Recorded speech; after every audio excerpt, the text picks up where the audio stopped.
In this video, I'm going to show you how to see the friend requests you've sent on Facebook.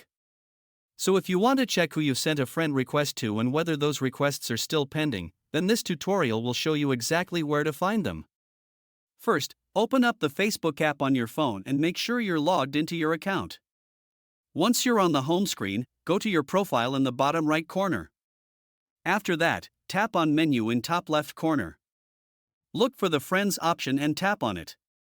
If you don't see Friends right away, tap on See More, and it should appear in the list. Now that you're in the Friends section, tap on See All. This will open the full Friends page where you can manage friend requests and suggestions.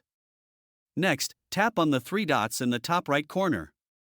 A small menu will appear with additional options. From there, select View Sent Requests. As soon as you tap that option, Facebook will show you a list of all the friend requests you sent that are still pending. You can scroll through the list to see everyone you've requested to add as a friend.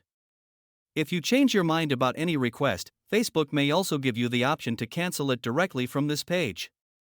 And that's all there is to it.